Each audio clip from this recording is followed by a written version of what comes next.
We end today's show with the words of Assatta Shakur, who died in Havana, Cuba, Thursday at the age of 78. She was a legendary figure within the Black Panther Party and the Black Liberation Army.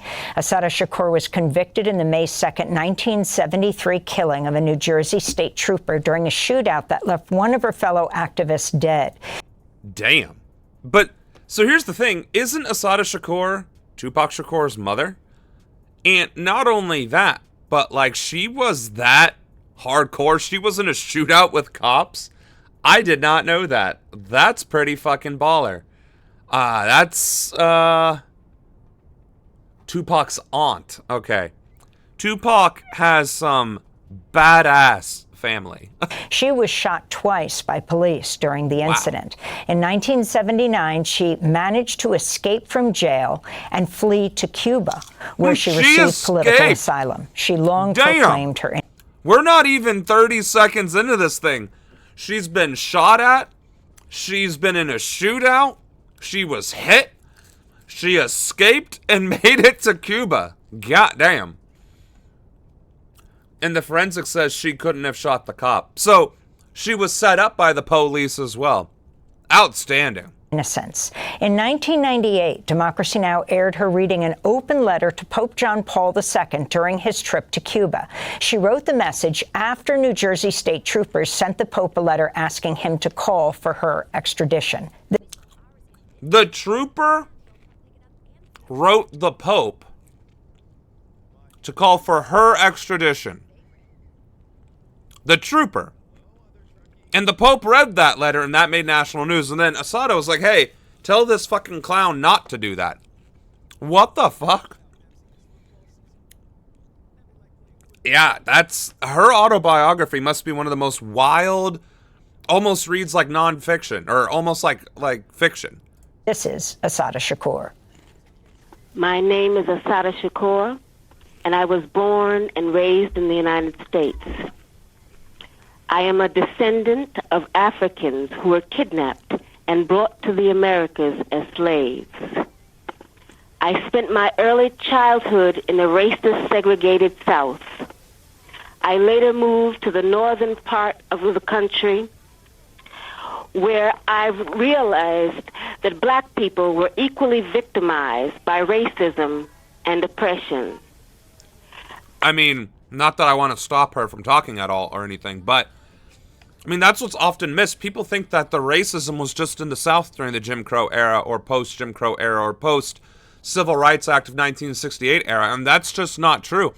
Racism is as ingrained in our nation's history and culture as the founding of it, right? Slavery was literally christened in our Constitution, the 3/5 Compromise. Like, that's in our Constitution.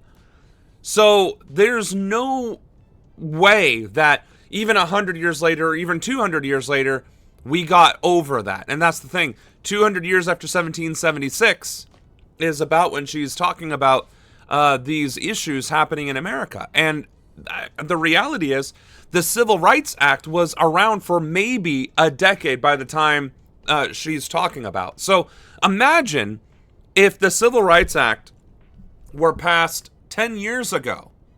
I mean, theoretically, that's about when Obama was president. Think about it. Obama was president about 10 years ago. And since his presidency, white supremacy and white nationalist outrage has been skyrocketing. Absolutely skyrocketing, despite the fact we had a first black president. So just because the law passed and just because, you know, she's an activist for the Black Panthers and this, that, and the other, doesn't mean that the world changed overnight. If anything, it got worse before it got better. A generation had to die and disappear and become quiet, become silenced, so that actual integration, so that actual cultural and racial unity could actually start.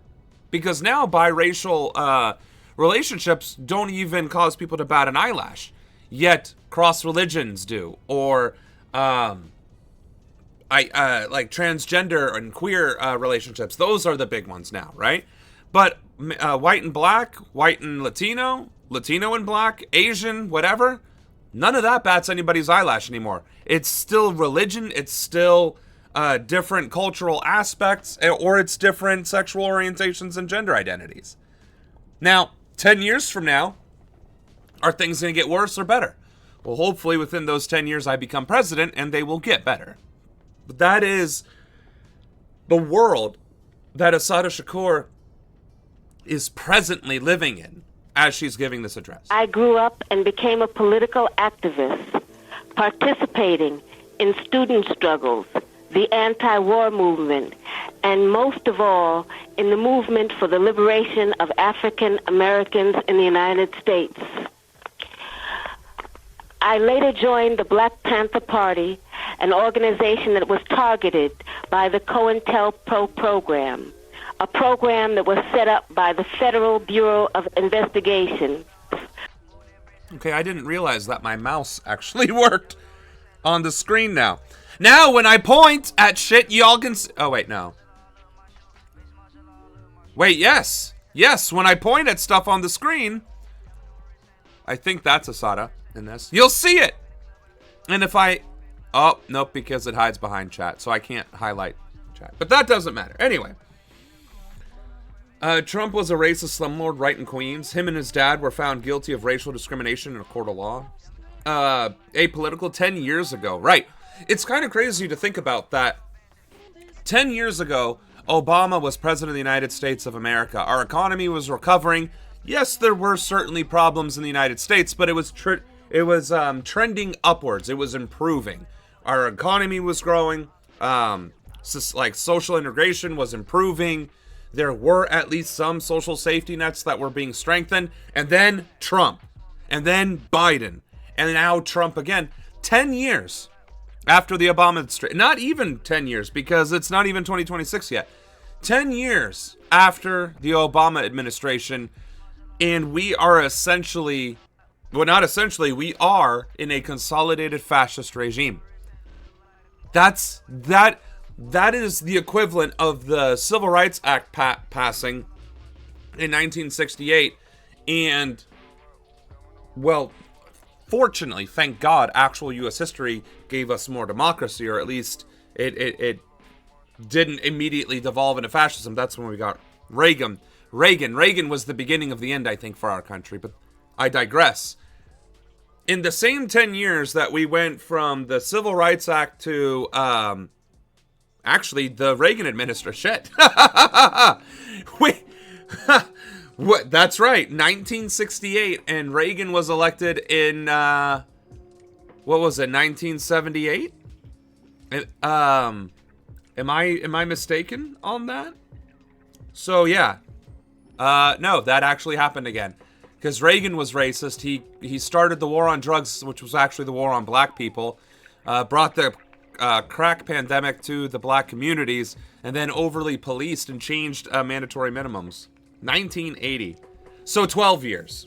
Okay, so 12 years. Still, damn near within a decade, we go from getting the Civil Rights Act passed to the war on drugs against black people. Fucking insane. To eliminate all political opposition to the U.S. government's policies, to destroy the black liberation movement in the United States, to discredit activists, and to eliminate potential leaders. Under the COINTELPRO program, many political activists were harassed, imprisoned, murdered, or otherwise neutralized. As a result of being targeted by COINTELPRO, I, like many other young people, was faced with the threat of prison, underground, exile, or I should just let that go. death.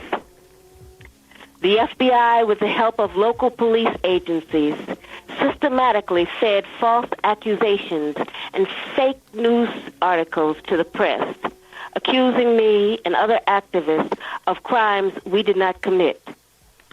Although in my case the charges were eventually dropped or I was eventually acquitted, the national and local police agencies created a situation where, based on their false accusations against me, any police officer could shoot me on sight.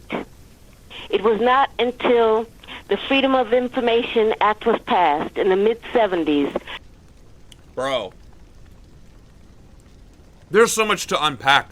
And we're in pie time through this already. I actually forgot that the Freedom of Information Act, as well as HIPAA, weren't even passed until the 70s. We take that shit for granted. We take FOIA and HIPAA for granted.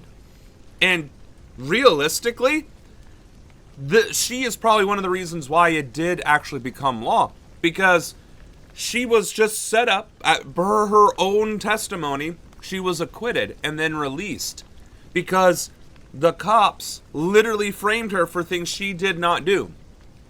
And she was talking about COINTELPRO, which was a now declassified FBI program that systematically attacked activists, specifically within black liberation movements, but included all grassroots left-leaning groups as well. Which, when people say, it's no wonder the left can't do anything, no wonder the left sucks, no wonder the left keeps getting co-opted, well, the reality is, most of our left leadership was murdered by our own fucking country, or set up, or in otherwise, as she said, neutralized.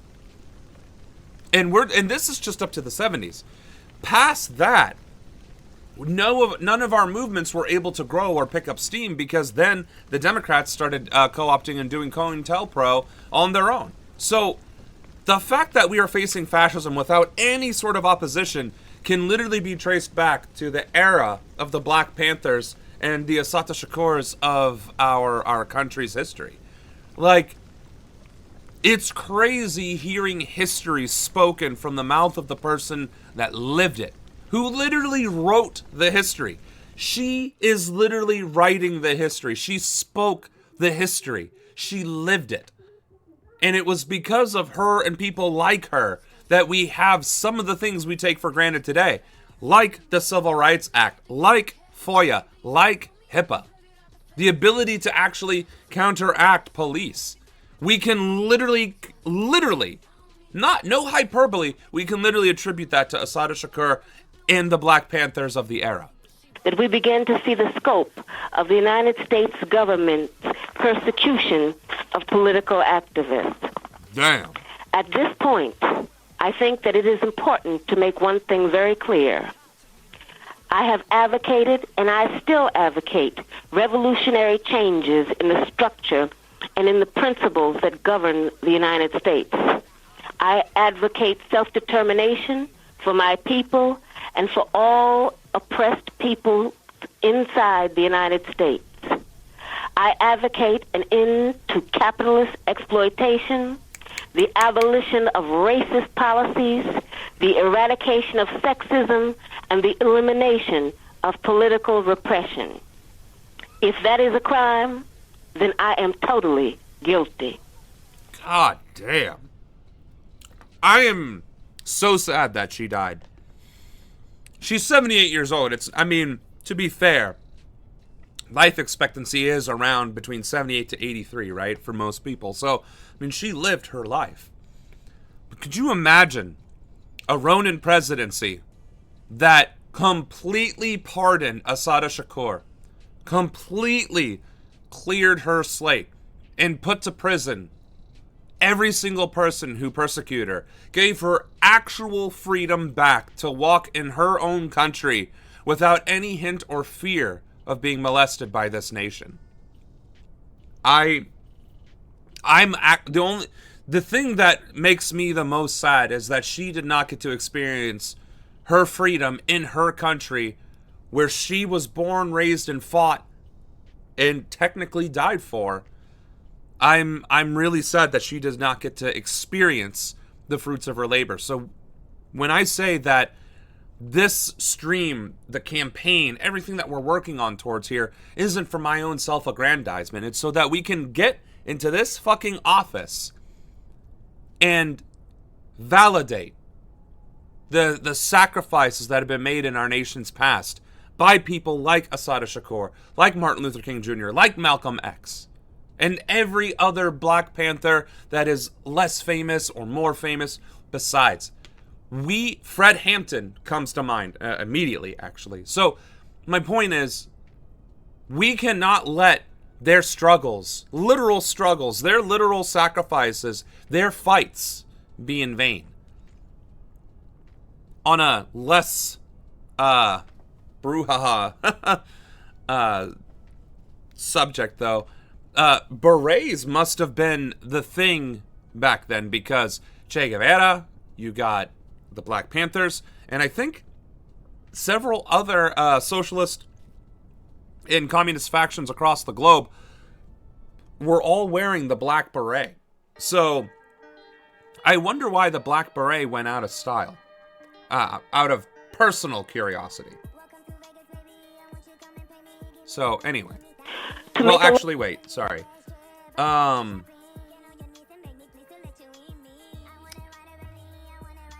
Catching up with chat, sorry. All right. Reagan was elected in 1980. People loved his racist ass so much they elected his VP after him. Right. If only we could do things for the benefit of all of humanity, should be all on the same team. Agreed. My mom once got a perm because she wanted a fro, but she looked like a poodle. Oh. We've been systemically sabotaged by the US government and the media since the fucking 60s and 70s with actual mission statements by our federal agencies. I lived in a town with 2 black people most of my life. Racism is a relatively new concept for me. But since moving to the big city, I understand it better. And it's funny you say that, because I grew up in the same situation. Lancaster, Ohio was the least diverse city in America per capita, period, for like quite some time. And only recently have there been more diverse communities, people moving into the city. But I didn't actually see a proper distribution of race in this country until I enlisted into the Air Force, went to basic training, and met and was in a flight with half the people being black, Hispanic, and Asian. So diversity in this country, you wouldn't believe it exists if you grew up in rural white America. But if you grew up literally anywhere else, it's beyond obvious that it exists. Thank you, Kai, for the reminder. Never give up in a million, billion, zillion years. Do you understand me? Damn, speaking of thirsty nerds, I'm already a cup down and we're barely 30 minutes into this thing. I wanted to go to Cuba to meet her. That was on my bucket list. Yeah, but I mean, opportunities, right? Plus, Cuba just recently stopped being embargoed by the United States, so it's not like you could have just gone there easily. At least she doesn't get to experience Trump too. Well, I mean, she did experience 8 months of it. At least she got to live free in Cuba. They never gave her up. No, that's true. That's fucking awesome. So meanwhile, they're trying to kill Fidel and try and get to Assatta Shakur, and they couldn't do either of those things. That's fucking awesome. Now I get how Tupac was so based, right? I kind of wish, again, it's unfortunate because I didn't realize how young he was when he died. I thought he was in his 30s. But he wasn't even 30 years old when he died. I think he was 28, if that. But he got so caught up in the gang portion of hip-hop music that that's what ultimately killed him, is actually bringing street-level gang violence to celebrity music conflict. It's crazy because, again, he was such a strongly outspoken individual. He was very much so, I don't know if he was purposely doing it, but he was very much so being positioned to being a civil rights leader, a leader of black liberation. And he died so fucking young. It's depressing as shit. Obama put her on the most wanted terrorist list. Oh, speaking of Obama. Jesus. The young lords. Gotta stay hydrated to beat the fascists. Have a good stream. Thank you, Kai. I could go to Cuba easily. Okay, well. Tupac was 24. See, that's my point. He wasn't even a fully developed adult. You know what I'm saying? Like, 25 is when your frontal lobe, forms or whatever. So, dude wasn't even technically a fully grown adult. Obviously, grown man, badass, black liberation speaker speaking about, people's real problems. But, like, the man died way, way before his prime. And it kind of makes you wonder, he'd be, what, in his 50s? Right? If he was 24 when he died? So he'd probably be in his 50s right now. Could you imagine what an elder Tupac Shakur would be like right now? Even during the Obama administration? The Bush administration? Could you imagine his words about the war on terror? Could you imagine him during the Obama administration? He probably would have tore Obama's ass a new one. Never mind Trump. Never mind Trump. I bet Tupac would have dropped albums on Trump's ass alone. And we missed it. We don't get to have it, unfortunately. I'm so glad Dutch people don't have guns. I think we beat USA in racism. Could be, but the thing is, America has guns to prevent tyranny and oppression, and we're not using the guns to fight back against the tyranny and oppression. So, America has guns, and the people with most of the guns who were shaking their fist about tyranny and oppression voted for the tyranny and oppression and are cheering for the tyranny and oppression. So, like, the Founding Fathers fucked up on that one. There really wasn't enough of a safety switch or lever to prevent fascism from happening, or if it did rear its ugly head, actual mechanisms that would prevent it from solidifying. Because guns is apparently not enough. Because you gotta have guns and the will to go against oppression with the guns. Not supporting the oppression, using the guns. Fucking insane. I have my theories on why he was killed. I mean, here's the thing too, right? If P. Diddy was behind it and fueled the gang violence, West Coast, East Coast, like, style violence, right? But P. Diddy was also just recently, sentenced. He was found guilty, was he not, of the sex trafficking stuff. Then that would imply that he was in the game for quite some time and could have been activated even back then to put an end to a rising star. Like, not just in the celebrity sense, but in the activism sense, like his aunt. So I wouldn't be against you in that theory. I knew he would be talking about Palestine. He absolutely fucking would be. I think P. Diddy was involved, but also the police. Oh, yeah, no. I mean, obviously the feds were there. Yeah, absolutely. Why are all U.S. events connected? So, here's one that is going to blow your mind. A high schooler several years back did a project on U.S. history on how all of the presidents, except for a handful, are related because of their maternal line, which can be traced back to Charlemagne. Charlemagne's mother or wife or something like that. Effectively insinuating that America has been a monarchy that inherits the throne, the presidency, since its inception. And by the way, that included Obama. Obama was not the exception. So, when you start thinking about that, the fact that a majority of our presidents have actually been related to royalty in Europe and have thus led the country and so on and so forth, and then you have all these conspiracies about consolidating power, consolidating capitalism, the pedophile shit, which again, royalty, the cultism that some argue and allege or have proven occurs in DC and so on and so forth. I mean, yeah, talk about needing to purge the shit out of American politics. I've watched documentaries about it. Yeah, no, like that's about Tupac, not what I was just saying. I see. People who think about conspiracy theories here are seen as crazy, but in the U.S. it's valid. Well, the problem is a lot of conspiracy theories, given enough time, end up being the truth. Like, take Alex Jones, who's now sporting a Hitler stash. Take him, for example, though. He did a segment saying that the windmills are turning the frogs gay. Well, nobody believed the shit. Like, that's just, you know?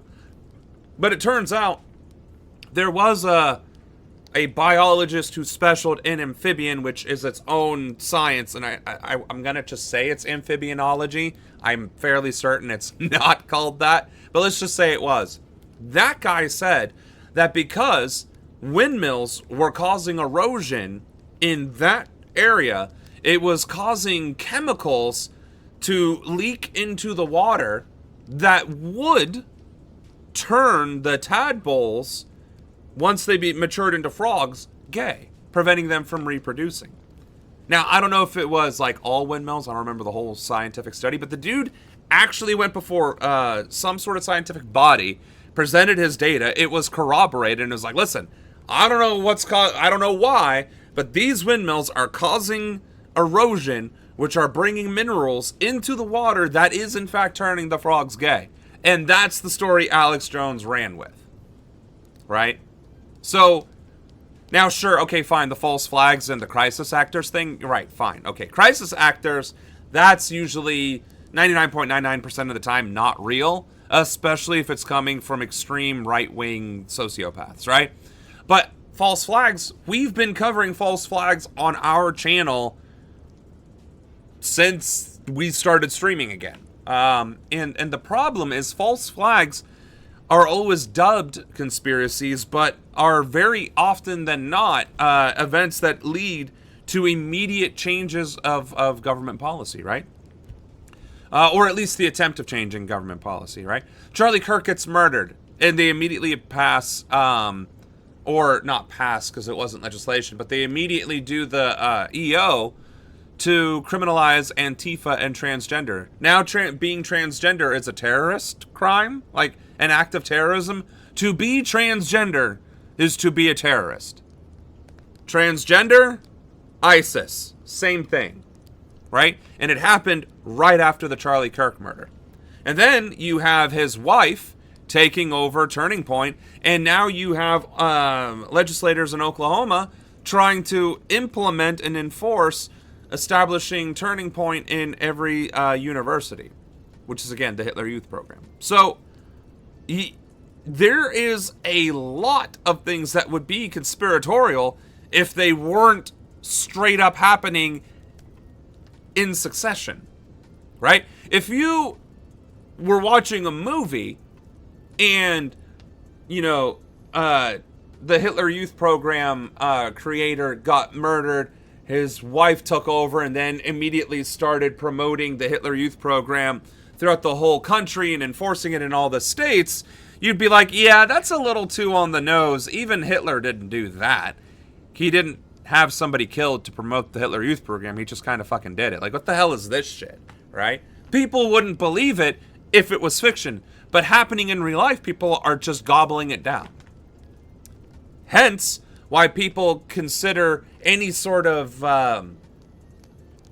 dissent, for that matter, or discourse highlighting these very strange series of events, connecting these dots as conspiratorial, when it's like, dude, it's literally point A goes exactly to point B, does not deviate, does not branch, no sinusoidal movement whatsoever. It is linear progression.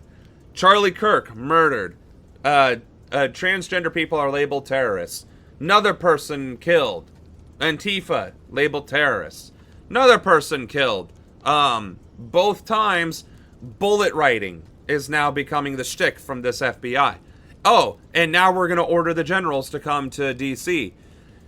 Granted, thank God this didn't happen, and we're certainly going to cover this at some point today, but everybody was holding their breath thinking that it was going to be a bend the knee situation. But as it turned out, it was just a Trump rally, but in front of the nation's military leadership. So thank God it was just stupidity. But, you know what I'm saying? Like, that's going to directly lead to X, Y, and Z afterwards, which We don't know what that X, Y, and Z is yet, because it hasn't happened yet. But we are going to be able to point that, okay, these generals didn't clap for him, so now there's going to be this policy that changes these things in the way it's appeared. So, yeah.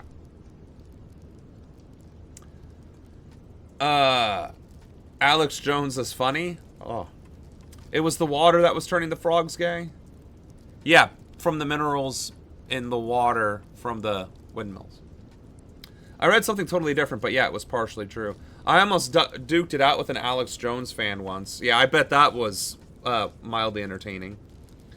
TPUSA is now being ran by people who are 100% pro-Israel, like Charlie's wife. I watched a video about how she may have been an Israeli honeypot. Well, that's the thing, too. There are so many people now being integrated into the Trump administration who were in the Trump pageants. Charlie Kirk's wife being one of them, and the new attorney that prosecuted the former head of the FBI being another one of them. Like, we're sprinkling in previous beauty pageant members into the federal government because they will comply with this fascist regime. Fucking wild. Israel wasn't happy with Charlie. They didn't think he was pro-Israel enough. They got the bullet writing idea from Luigi. Yeah, no, they did.